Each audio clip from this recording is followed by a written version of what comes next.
For 350 million years, they've answered to the call of the moon.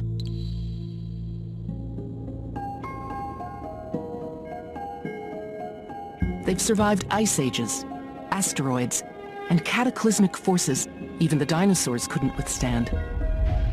While thousands of species came and went, this humble creature endured. It's a time traveler, a living fossil, the horseshoe crab. Their simple design has weathered the eons. Only sharks or sea turtles can penetrate their shells. Their home is on the ocean floor. They only leave the water to spawn.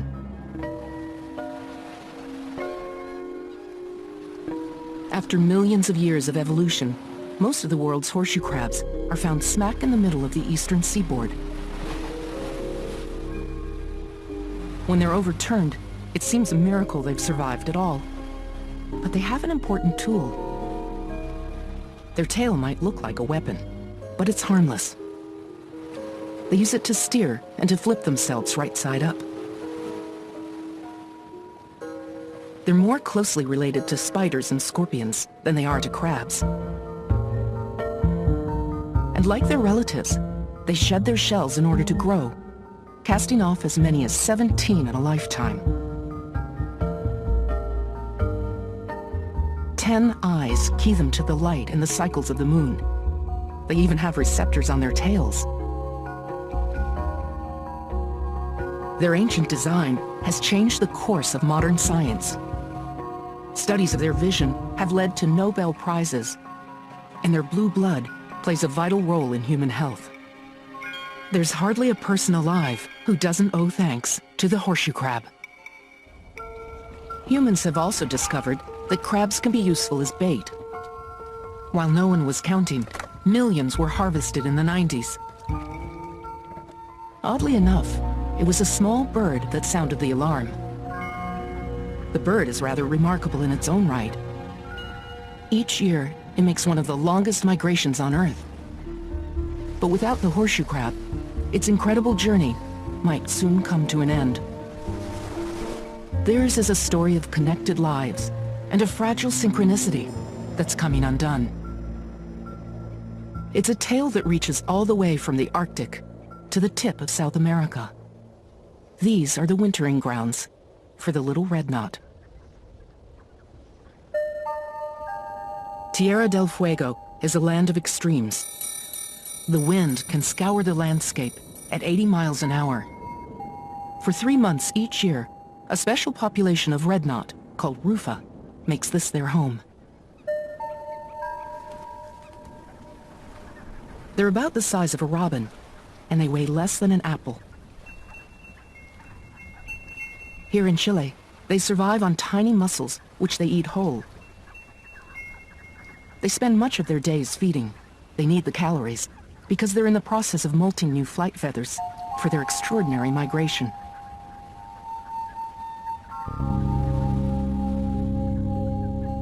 The process takes about 3 months and a tremendous amount of energy.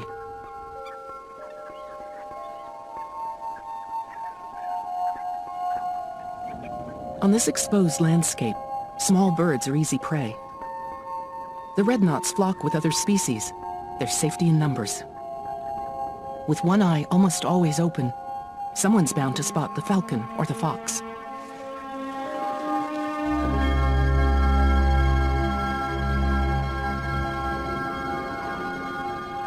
Even in flight, they stick together to confuse the predators. It's as if the flock has a single mind.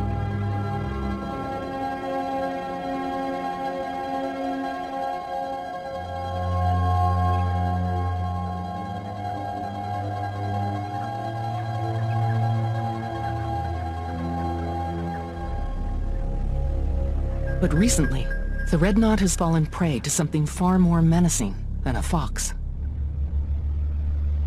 The population has started to crash. For over 2 decades, Guy Morrison has been conducting aerial counts. He's witnessed one of the most rapid declines of birds ever recorded. In the last 5 years, red knot numbers have dropped by nearly 70%. It happened quickly, catching biologists off guard. Today, the aerial counts are coordinated with ground surveys below. But searching for small birds in this landscape is like looking for a needle in a haystack. Biologist Larry Niles has led the ground surveys for the past 7 years. The scientists time their expeditions with the moon. When the tides are highest is when they return to this spot each year, because that's when the birds are easiest to catch. Larry and his wife, Amanda Dye, from New Jersey Fish and Wildlife, are part of a 6-member team here to collect data on red knots. Based on the aerial survey, they've decided to set up a mist net on the flats. We have great difficulty catching birds in Bahia Lomas. That long intertidal flat makes the tide unpredictable. The water just rushes in incredibly fast. The tide here is scary. If you make a bad choice, you could end up getting stuck, and this is so remote, I don't know what would happen to you. It kind of gives you a view into the world of the red knot. Constant wind blowing at 30, 40 knots, cold at night, rain, and this is summer. The birds are becoming more vulnerable as their numbers drop. One single disaster, a hurricane or an oil spill, could wipe out the entire population. Even here, the potential for extinction is a growing reality.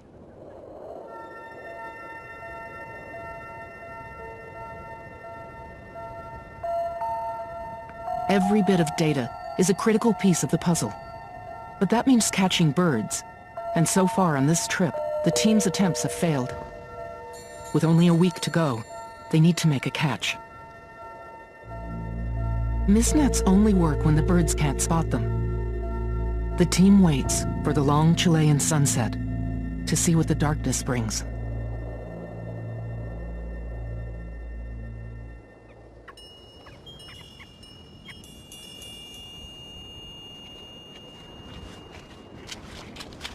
The night's catch is excellent. They net over 100 red knots.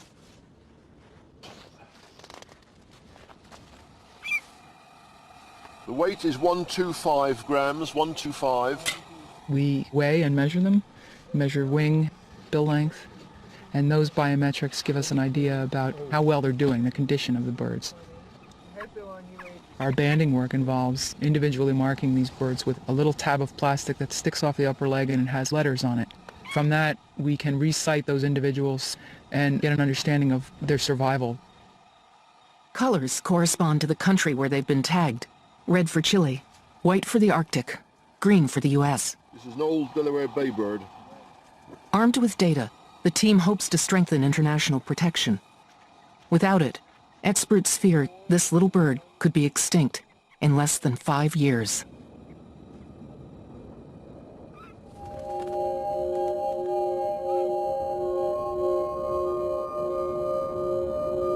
It's late in the season, and the knots will set off for the Arctic soon.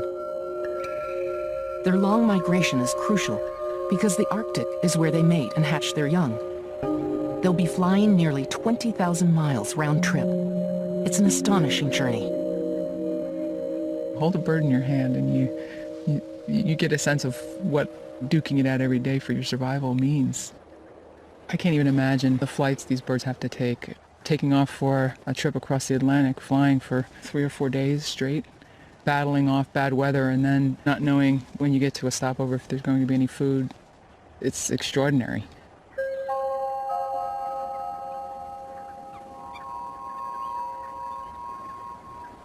It's now February, and the knots have a last chance to fatten up. They've molted new flight feathers, which need to be carefully preened for their long migration. And then, one day, when the wind is right, a flock lifts off, as if by magic, and begins the first leg of its long journey north.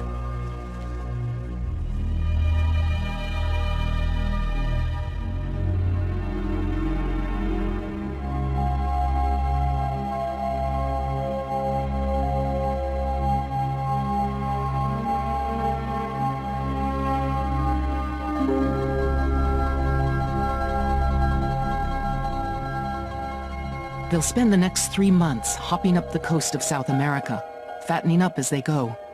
Once they reach Brazil, they'll rest and prepare for the longest leg of their epic migration.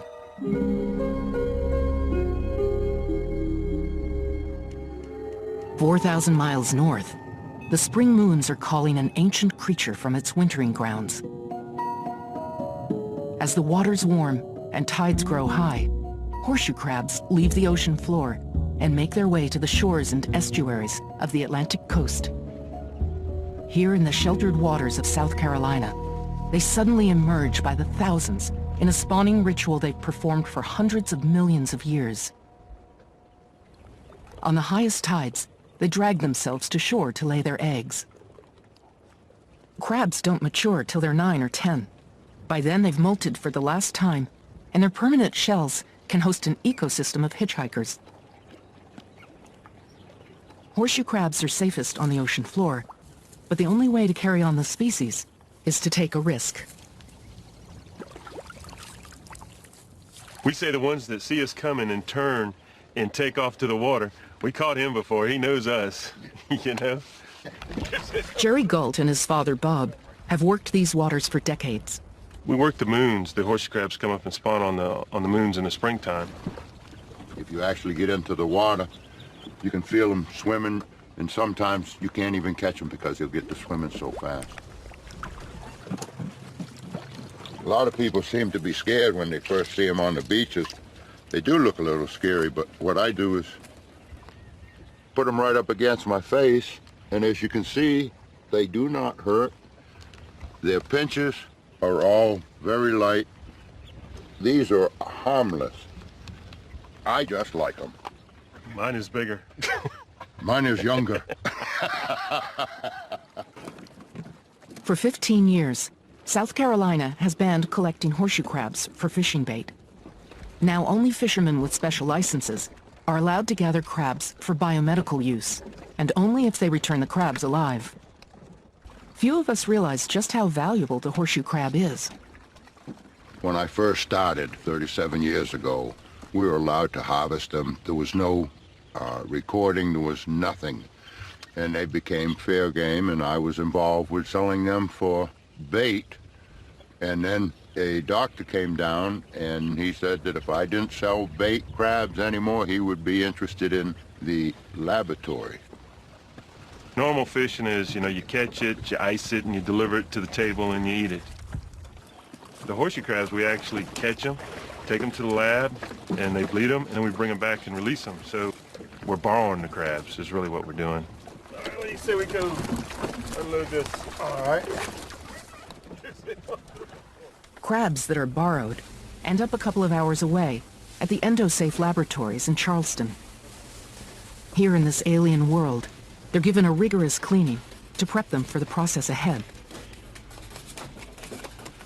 For the past 30 years, the biomedical industry has been mining the medical equivalent of gold.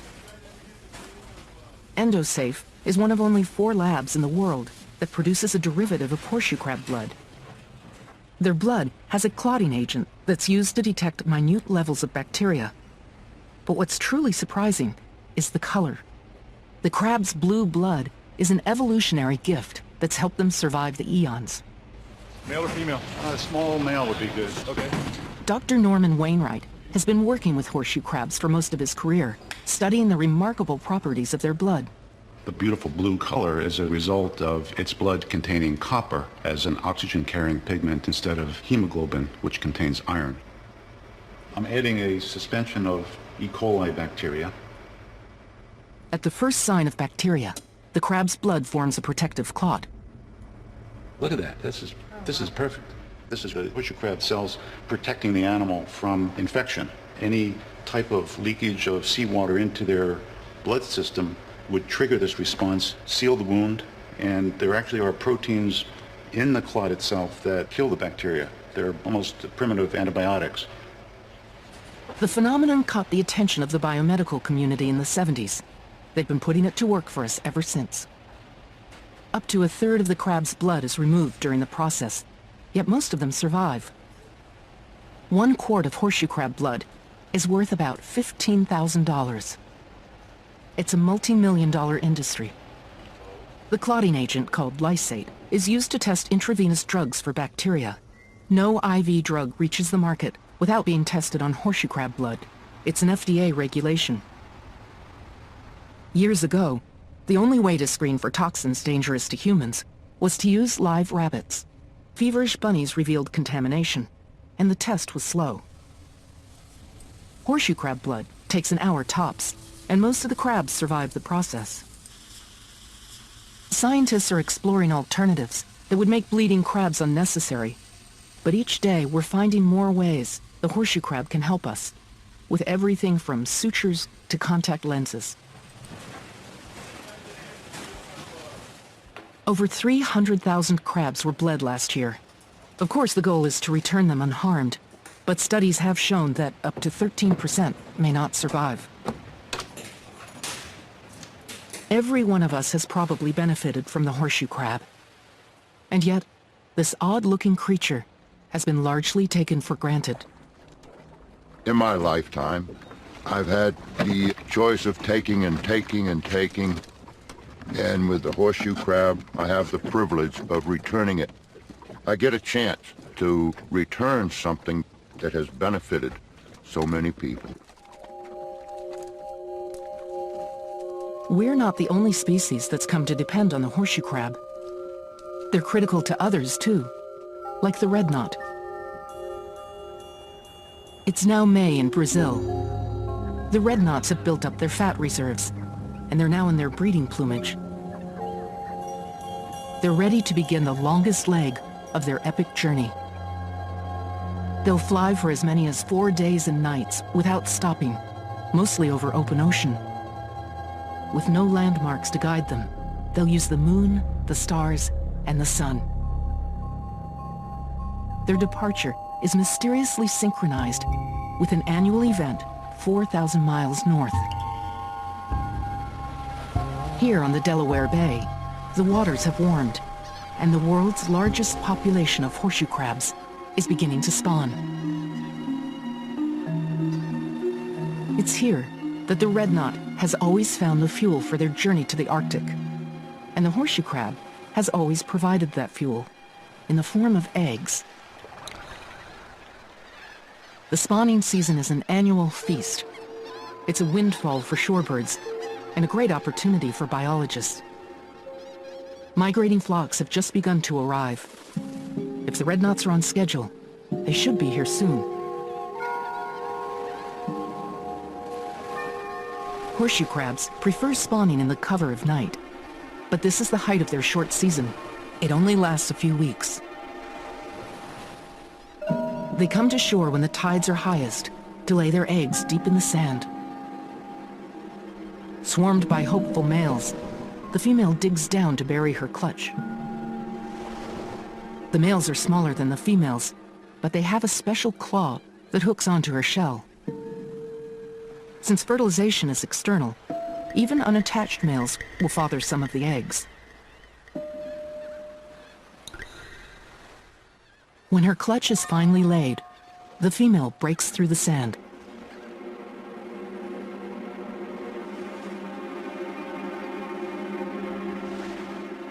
In all the commotion, eggs from prior spawns get unearthed. What the crabs accidentally dig up is what the red knots depend on.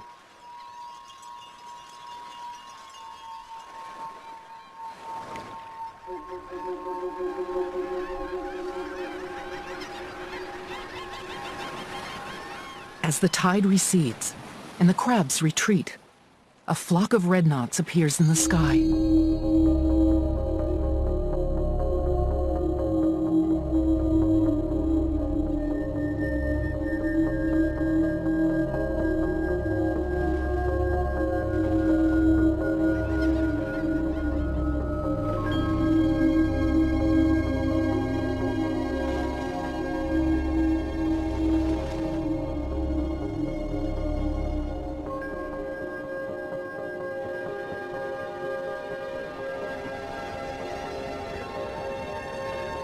They've traveled for 4 days and nights without stopping. They're exhausted and emaciated. The flock will find a safe place to roost for the night, and rest.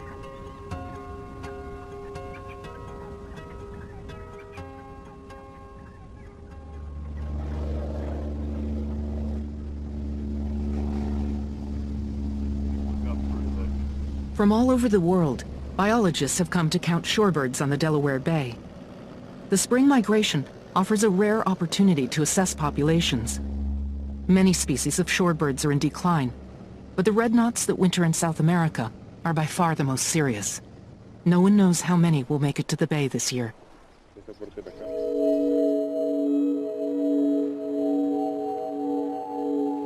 For the next week, more flocks of red knots trickle in. Once they're here, they need to eat. They only have about 2 weeks to refuel and set off again. Their breeding is tightly synchronized with the brief Arctic summer. Their digestive systems have shut down for the long journey. It's here that the horseshoe crab makes all the difference in the world. Their soft eggs are packed with protein and easy to digest. Some knots will double their weight in 2 weeks. While it's an important food for other species, for the red knot, it's essential. This was a revelation to scientists and a key piece of the puzzle. As red knot numbers dropped, evidence began pointing to the Delaware Bay and to horseshoe crab eggs. Ongoing studies began to confirm the connection. There's been a steady decline in eggs on the bay. Figuring out how many eggs there are is a tedious job, but it's become a critical piece in the puzzle. It's a lot of work. We work about 40 hours a week. We take a sample roughly per 1 meter. We do this for about 4 hours every couple of days. Then we sort through eggs. Then we count the eggs. And that takes 6 or 7 hours. And then we count the birds. From last year, it looks like the egg densities have dropped from the same beaches, and it's not a good sign. It does worry me. It's just a beautiful animal. I mean, it's, I hate to see something go extinct. Oddly enough, it was the red knot's decline that made us pay attention to another species in decline. In the past decade, it's been estimated that horseshoe crabs in the Delaware Bay have dropped by 75%. It all began in the 90s, when a growing fishery discovered that horseshoe crabs made good bait. They were easy to collect and free. With no regulations, anyone could scoop crabs right off the beach. At the height of the rush, 2 million crabs were harvested in 1 year. No one seemed concerned until red knot numbers began to drop. By the time we saw the connection, the red knot was in serious trouble. Getting a handle on horseshoe crab populations has been tricky. One method is to tag crabs and ask the public to report sightings. Dave Smith from the U.S. Geological Survey has been a key player in tracking crab numbers. There's a lot of demands on this animal, and right now it's up to us to find out if there's room for all of those demands, if there's room for using horseshoe crabs for bait as well as biomedical, and still meet the needs of the red knots. Today, efforts are underway to restore a balance that's been lost. To build up crab numbers, there's now a 2-year moratorium on harvesting horseshoe crabs in the Delaware Bay. The regulations that have been put in place for horseshoe crab seem to be working. There's going to be a lag, and whether this success has occurred in time for the red knots, we just don't know.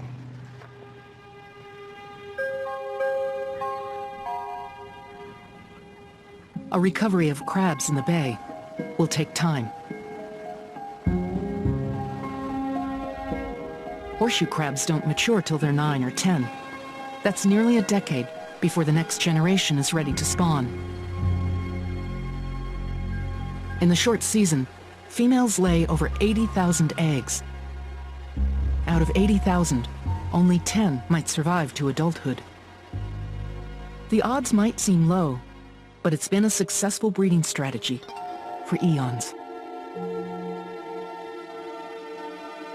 Protected beneath the sand, the eggs are nurtured by the warmth of the sun and the moisture from the tides.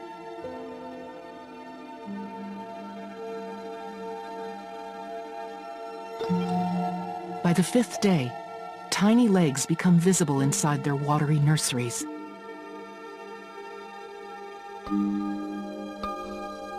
The next day, they'll molt for the first time. They'll shed their shells 4 times while still inside the egg. But their tails won't grow until after they've hatched.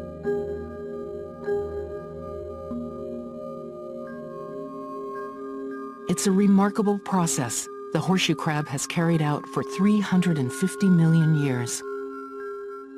But will the population recover in time for the red knot? No one knows.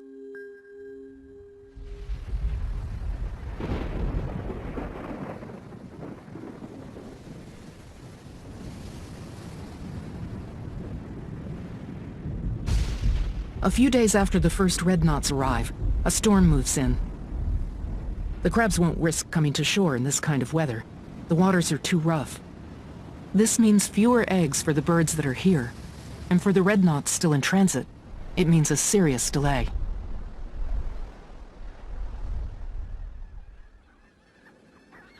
Once the storm has cleared, the birds need to make up for lost time. Same goes for the scientists. Now there's birds coming in. Yep. With the knots here for only 3 weeks, they've got a brief window in which to collect data. Can you come back a bit, Mark? Yep. Just to get your toes on. Cannon netting can be dangerous. Still gotta go down a bit. Okay, down. Larry Niles is one of only a handful of trained professionals. Nobody in front of the net. If it's not done carefully, birds can be killed in the process. See all the eggs in there? See, this is loaded with eggs, so I'm just stirring them up so that the birds will come in quicker.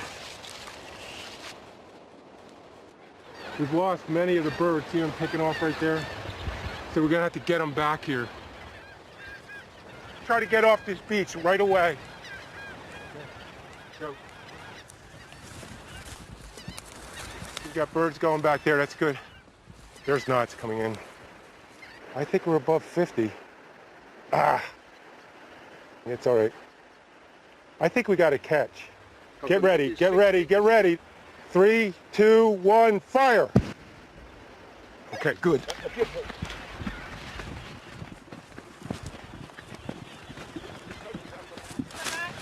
We got a good catch. Oops, we got a big... Whoa, there's a hole in the net.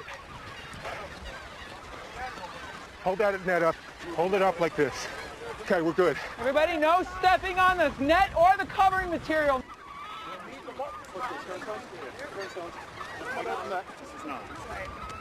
The team will work quickly so the knots can get back to feeding. The birds can't afford another setback. They have a long trip ahead.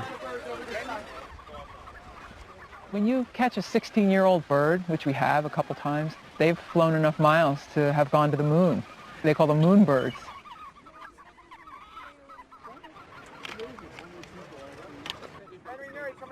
The plight of the red knot has drawn experts from as far away as Australia, England, and South America.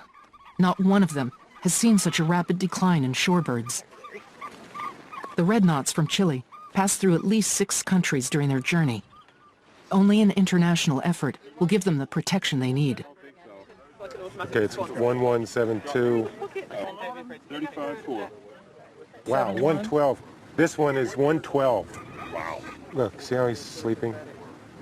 You know, you could just see he's real tired. The whole group of birds that we caught that just came in from probably South America. Yeah, he's a real thin, poor guy. This adverse wind stopped birds from getting here until the 24th. 24th is not enough time. If they don't have a lot of eggs in a bunch of places where they can quickly build up weight, then those late arrivals are going to be in trouble. And that could be the case this year. Look at the difference. Can you see the difference between these birds? This bird is 184. This bird is 114? 112. 112. So this bird is ready to go to the Arctic. He's already reached his critical weight. He's got fat on every part of his body, on his back, on his behind, in his chest. And he's very likely to have changed his system, so now he's ready for flight. So he's built up his pectoral muscles, he's built up his heart, and he's reduced the size of his intestine and his liver and what organs you need for digestion. This bird, he just arrived from South America somewhere, and to get here, He didn't have enough fat, so he burned off muscle. You can feel his breastbone is real bare. You can see how he's real weak. Like this bird needs to start fattening up fast. This bird is fully ready to go. Beautiful bird. Wow, that is a fat bird. When I hold a bird like this, it gives me hope that things are improving on the bay.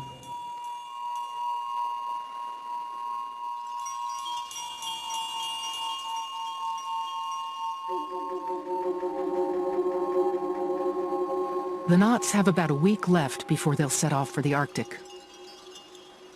While they feed on the eggs that have been unearthed, the next generation of crabs is taking shape.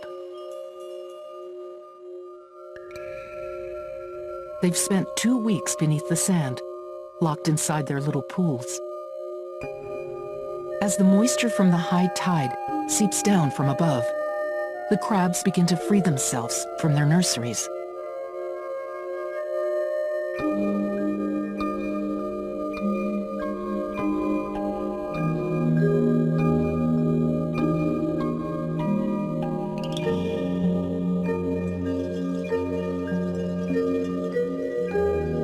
They're not much bigger than a grain of sand, and their tails are hardly visible.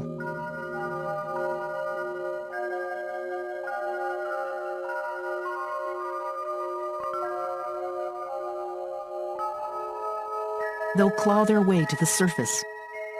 Here, the waves will carry them to open water.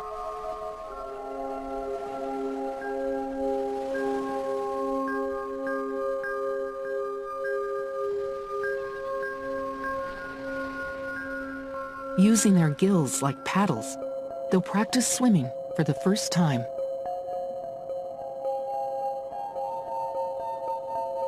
They've survived the first phase of life, but now many will fall prey to fish that depend on them for their own survival.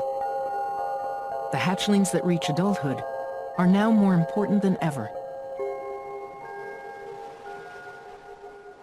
All around the bay, there's growing concern for the horseshoe crab. During each spawning season, a squadron of volunteers walks the shoreline, counting crabs. 1 female and 5 males. We're out here 7 o'clock, midnight, bugs, rain, shine. We're one of a lot of volunteers that are up and down the coasts of New Jersey, Delaware, Maryland. 1, 2. Dropping a grid every 20 meters keeps the counts consistent. Like 3. 3. Jeez. Wow. Wow, that guy took a hit from a dredge. It's incredible that an animal like this can take such a vicious hit going right through its carapace. Its brain is right there. There are nerves coming all around here. It's a testament to the crab's remarkable power to heal. But horseshoe crabs have been no match for the fishing industry. Wow, she's really old. That's amazing. Wow. This is really exciting to see a female this big because the fishermen prefer larger females because they're better for bait. But now since the moratorium, it's great to see a big female because they're allowed to breed.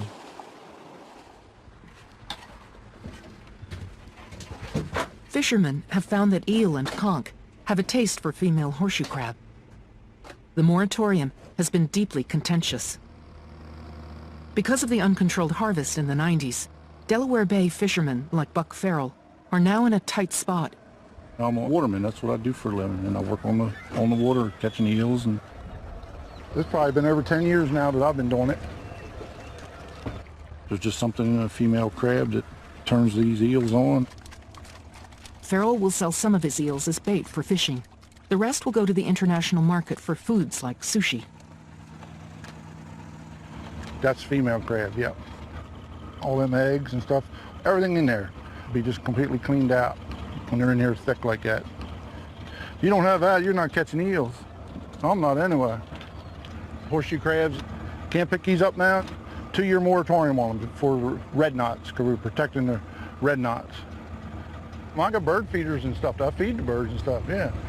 Yeah, I don't see nothing against the red knots or any of the other ones, you know what I mean? If it's a species that's in trouble, you gotta do what you can to help it. But I still think the way they went about doing it was just not fair to the watermen. Just a lot of things against you trying to make a living, that's for sure. With the moratorium in place, fishermen on the bay have had to get their crabs from somewhere else. Now there's concern about crab populations in other states. Bought some crabs off a guy out of New York, and they were $2.50 a crab. To try and save some, we took these crabs and we started quartering them to see, you know, but your catch falls off somewhat too. It looks like a problem that's not going away, unless someone can find an alternative that tastes like horseshoe crab. I thought it'd be a lot easier to make an artificial bait for the birds and just put on the beach if they need protein. It'd be easier than trying to make an artificial bait for this. It'd be great if they do, but we'll see what happens.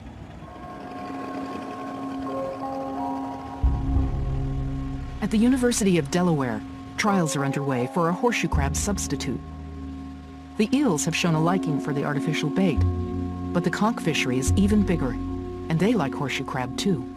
Our trials have shown that the conch have slightly different taste buds than the eel, and so it will be a slightly different formulation probably for the fishermen in this industry.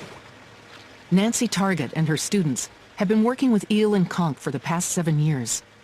They hope to take some pressure off the fishermen and horseshoe crabs.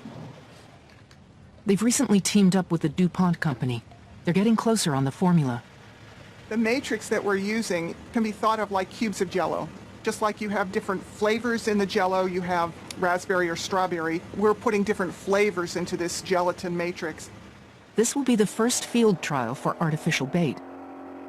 They're still using horseshoe crab to flavor the matrix, but it's a big step. Nice. All right, good haul. So what's left of the bait? Ooh. Oh. It doesn't appear that there's a whole lot left. All we had left was the cheesecloth wrapper. Giving fishermen an alternative will certainly take pressure off of the horseshoe crab. But throughout their range, crabs face other threats. Hundreds get caught in the trappings of human development. Seawalls and pilings create impossible barriers. Sometimes there's no beach left at high tide, and without the beach, it's impossible to spawn. By the end of the season, civilization has taken a toll. Coastal development is a threat for any species that depends on the shoreline. On the Delaware Bay, there are efforts to ease the pressure. A sanctuary for horseshoe crabs now protects 1,500 square miles of water. And for migrating birds, beach access is restricted in the spring. It's the end of May, and the spawning season's winding down. The public will soon have the beach again. Migrating birds are starting to leave the bay. The remaining knots have a last chance to fatten up. If they linger much longer, they'll be too late to breed in the Arctic. That little one, he's in trouble. Some of the knots haven't managed to put on the weight they need. He doesn't have that much more time to gain weight. If this was back 10 years ago, he'd have no problem. He could build up that weight, but now the eggs are so spotty and there's so many birds on the bait. He's sort of the back of the line because he's so small. The problem is if he tries to leave, if he encounters any harsh weather, he's going to have to drop out. And once you get above, the beginning of Canada, most of it's frozen. So if he drops out, he'd be out of luck because he can't come back, can't go forward. So I think that's how we're losing a lot of birds.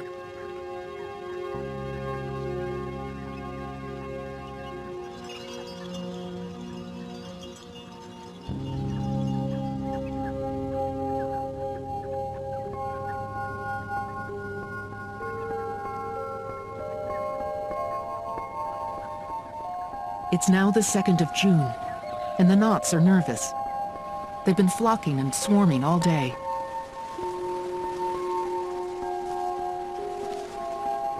Finally, it appears a decision has been made. The winds are favorable, and a full moon will light their way.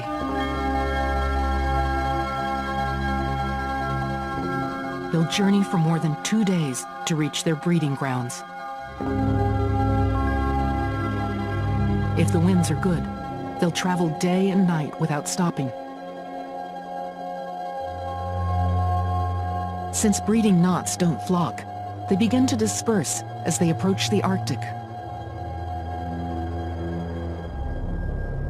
The red knots time their arrival for the cusp of the season. In Cambridge Bay, temperatures hover at 36 degrees in June. The landscape is still frozen, slowly coming back to life. For the first week or so, the birds will survive on what's left of their fat reserves, a gift of life from the horseshoe crab.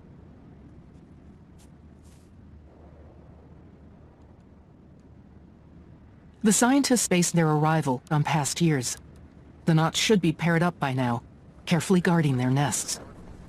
They set up camp in an area where knots have nested in the past. With no time to waste, the search begins.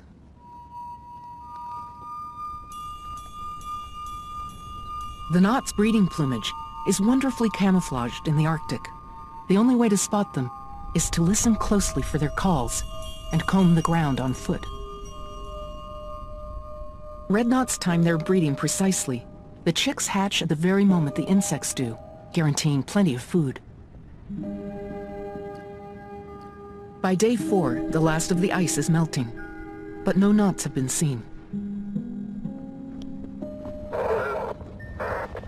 We think I mean, if there wasn't much snow here, maybe they are down in that lower area where we saw the ATV. The ice has thawed, and the insects have hatched. Day 6 passes, with no knots.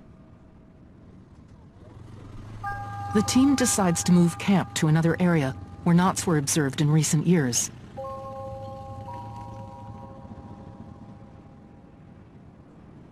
Still no knots. Maybe there are only a couple of pairs of fat. But there's been no red knot singing, there's been no territorial display, no courtship flight, absolutely nothing.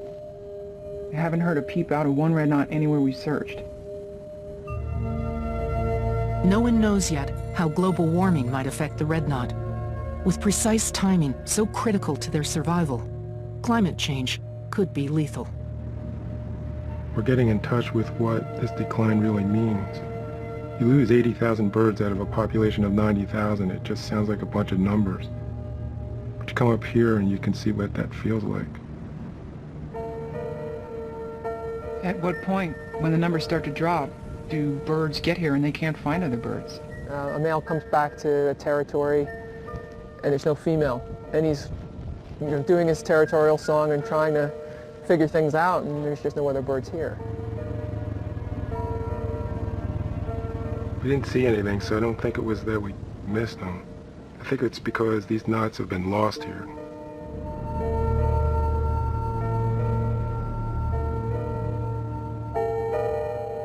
Red knots are harder to find in the Arctic since their numbers have dropped. Some nested this year in other areas, but here in Cambridge Bay, they could be gone for good. In the months to come, experts will scan the skies and shorelines for knots headed south.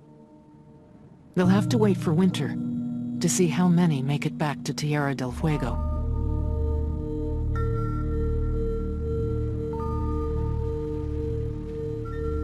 If you've ever held a bird or a small animal in your hand and you realize how really vulnerable they are,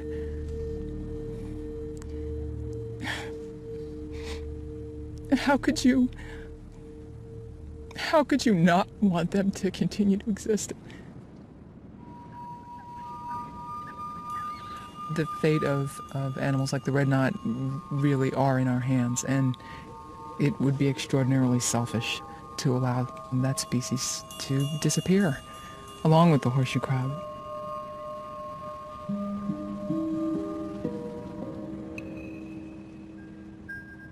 It's September now.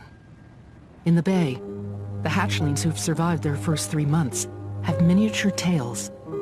They're still no bigger than a dime. They'll spend most of their time hiding from predators, burrowed beneath the ocean floor. In 9 years, the few that survive will fuel the red knot's long migration, if the red knot makes it. It's only a little bird, and a strange-looking creature called a horseshoe crab. But the implications might be profound.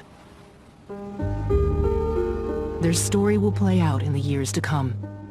It may be too late for the red knot, but the next time a story like theirs begins to unfold, perhaps we'll write a different ending.